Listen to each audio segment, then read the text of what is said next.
and welcome to another booktube video from me, Lauren, from Lauren and the Books. I hope you're all having a wonderful Sunday. I missed Friday, didn't I? Sorry, I normally put up a video on a Friday and I didn't have anything prepared, and then I've been with Jen and Mercedes all weekend and I just haven't had anything. So today I'm putting up my wrap up. This is my March wrap up. No, it's not, it's April now. This is my April wrap up, and then tomorrow I'll be putting up my May TBR, so you'll be getting a little bonus video on a Monday in lieu of there not being a video on Friday. So soz about that. Today I'm going to be talking about the books that I read in the month of April. God, why don't I know what bloody month it is? I read 1, 2, 3, 4, 5, 6, 7, 8, 9, 10, 11, 12, because I read an audiobook as well. I read 12 books in April, and you know what? Looking at them, I've done quite well. So I was taking part, I went on holiday in April, and I was also taking part in the Owls readathon.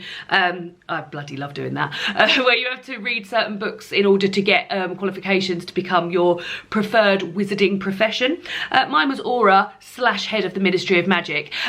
So I had to read 5 books for those, and I've managed to do it in here. So yeah, I'll talk you through what I've read, and I'll start. Normally I do it in the order in which I've read things. However, when I picked up my pile of books, this book, The Burning by Laura Bates, fell out of my pile. So I can't quite remember whereabouts in the month I read this, but I really enjoyed it. This is a YA book about, it's got a sort of like witchy themes. I really like it. So you follow Anna, who has moved to a new town in Scotland, and with her mother, and something happened at her old school, and you're not really fed many details about that early doors, except something happened, and as a result of sort of social media's pressures and things that happened at her school, she's left and then moved to another school to have a new start. Also, her father died, so her and her mother's relationship is sort of like dealing with how to be a pair now rather than a trio. I really like this. It really reminded me of like when I used to read when I was younger, and it's got some real amazing feminist themes in here, and yeah, I just found it really fun. And although there was like super serious bits in here and some really important stuff for young girls to read, it was also a pleasure to read. So yeah, if you're into something like this, really reminds me of like point horror and stuff like that, when I used to pick things up like that, and each chapter ends on a bit of a cliffhanger. Oh, there's a big fluff bit of hair there. A cliffhanger, and you're like, oh god, I really want to read the next bit. And yeah, it's got a little bit of history of witches and things in there. She's doing a project on her town, and a person of note in her town, and on reading a history book, she finds a small section about a girl who was tried for witchcraft, and she looks into that. So yeah, really interesting, really liked it, really fun. So I would definitely recommend. So well done that. I'm not sure when I read that in the month, but I definitely read it. The first book I read, now this was a reread because part of the Owls readathon was to read the second book in a series, and I had the second volume of Paper Girls to read, and I'd already read Paper Girls Volume 1, but I really wanted to read it again to get myself back in the sort of like Paper Girls mindset. So Paper Girls Volume 1, in fact I'll do these together rather than split them, because although I've read them, I've read another thing in between. So Paper Girls Volume 1 and Paper Girls Volume 2, really enjoyed these. I bought this for, Minnie bought this for David, I think like either for Father's Day or something. We're that sort of people, I bought it because apparently it's very, if you like Stranger Things, and this is the sort of thing you like. I've never watched Stranger Things, so I didn't know if that was true, but yeah, you follow 4 girls who are doing a paper round in the 80s, and there is an alien invasion. I really like the illustrations. I really like the fact it's like majority girls in here, and then at the end of this, I can't really tell you really, because I can't really tell you much about this one without telling you what happens in this one.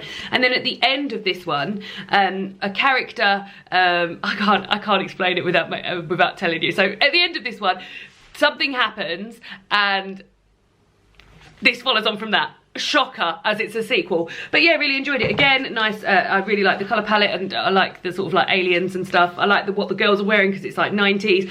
But yeah, enjoyed it. Read both of those, thought they were good. Yeah, enjoyed it at the end.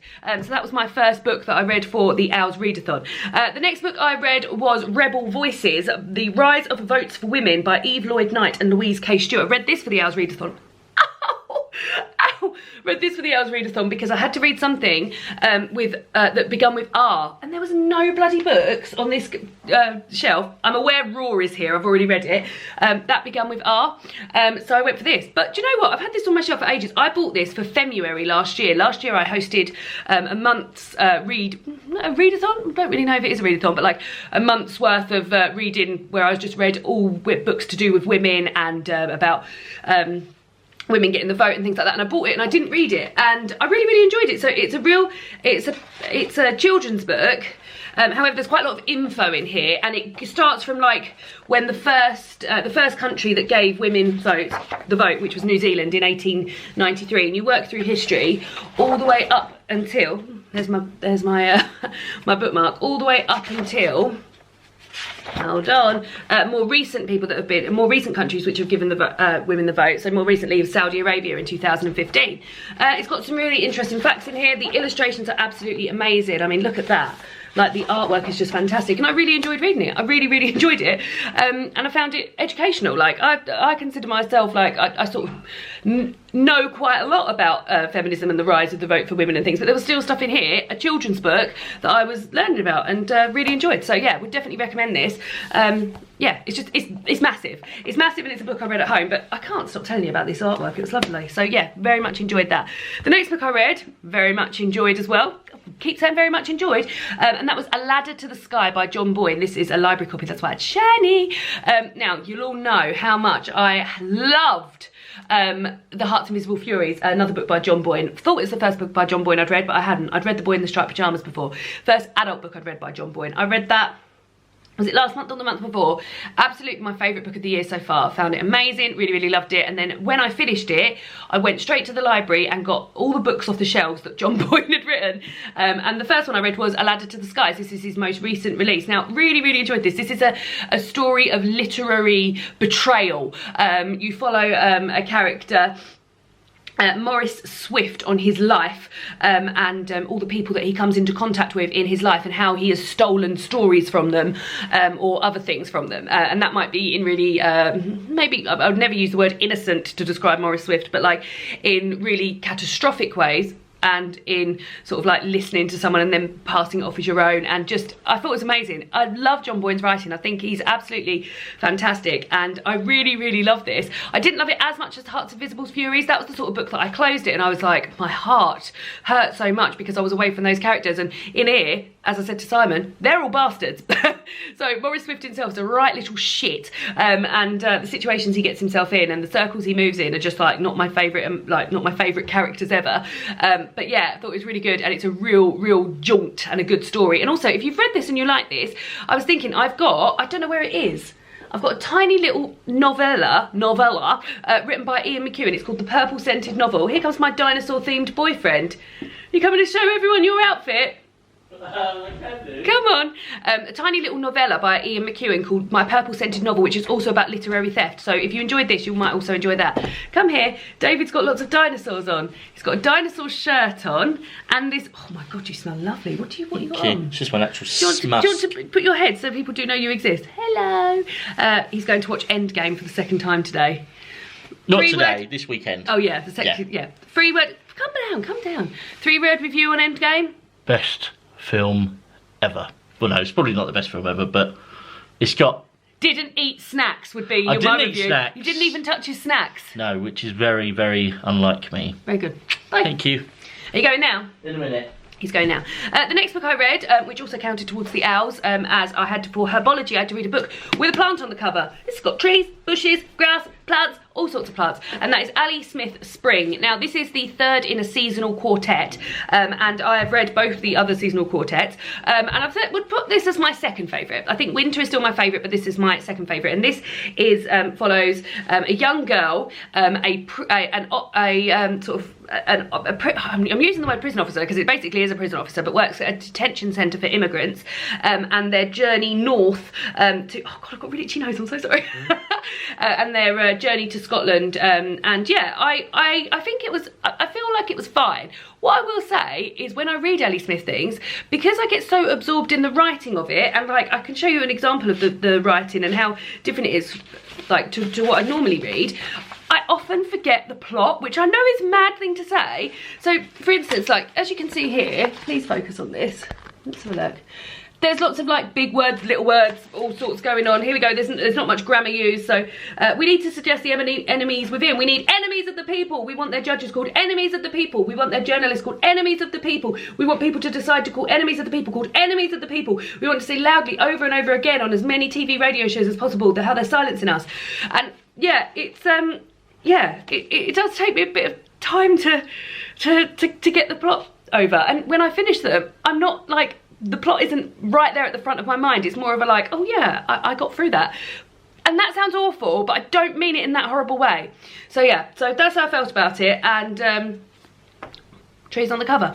So that was my next hour. The next two I read were two books that I bought this month, in fact, on the BookTube meetup. They're both graphic novels. The first one was Bingo Love by T. Franklin, Jean St. Onge and Joy San. Read this on Cozy Reading Night, and you know what? I was reading through it thinking, bloody hell, I love this. 5 stars, 5 stars, 5 stars.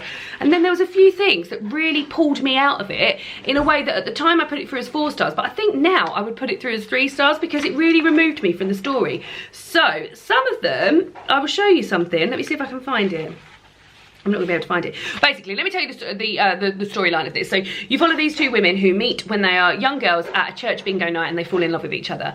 Then their lives separate them, and they come back together when they're older women. Love that. Love the colours of it, loved the illustrations, thought it was absolutely amazing, loved the storyline. However, there's a few bits in here that really pulled me out, as aforementioned.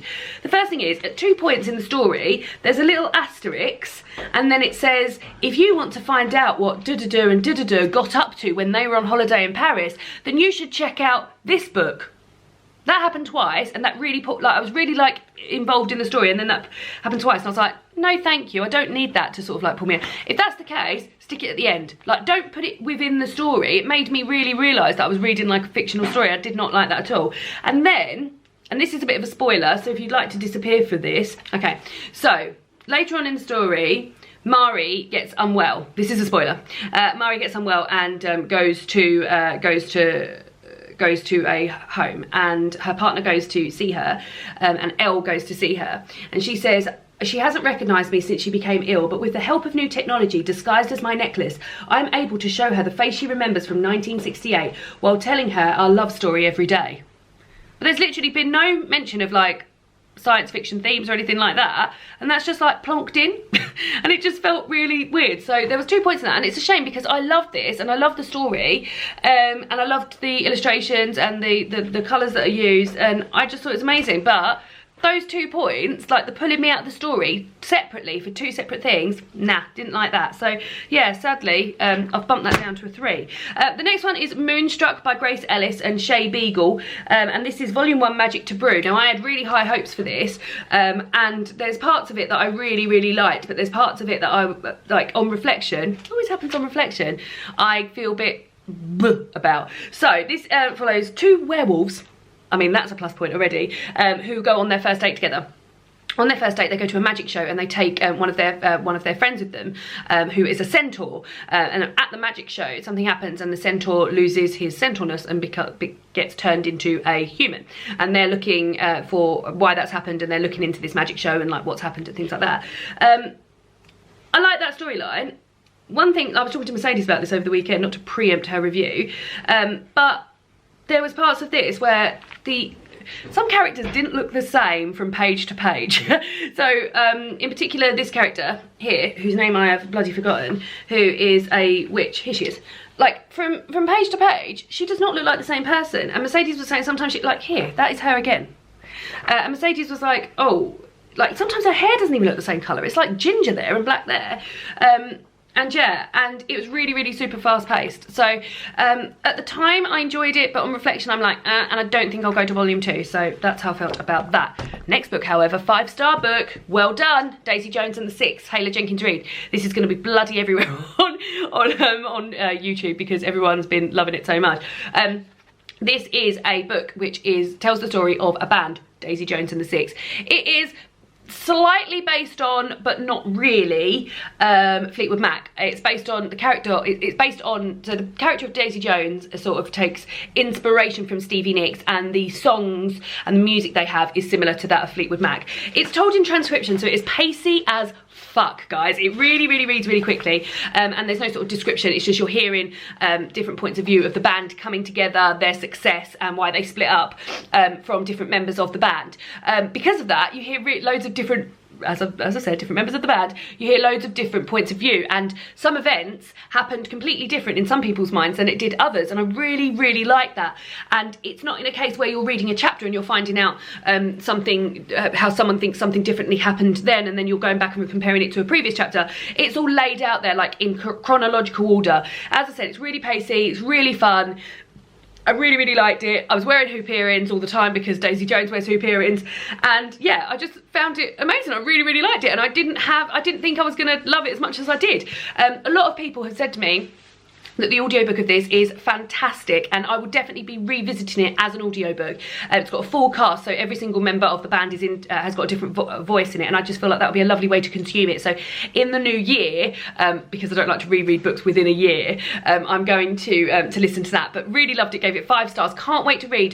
Taylor Jenkins Reid's got another book out called The 7 Husbands of Evelyn Hugo. Can't wait to read that. I feel like she's gonna be a new fave of mine. Really loved it. 5 stars. Next one, 5 star, but it's a 5 star that I talk about all the time. I was partly reading, partly listening to the audiobook of Harry Potter and the Half-Blood Prince by J.K. Rowling. Very much enjoying that. You don't need to know any more than that. And then the last 2, the first one is, and I'm not going to talk much about this because I'm going to be talking about this for my Patreon book club tonight, but this, and my camera died, so Lord knows how far I got with The Scapegoat, but I read The Scapegoat by Daphne du Maurier. This also counted towards my Owls, because it was a book written more than 10 years ago. This was written like 50 something.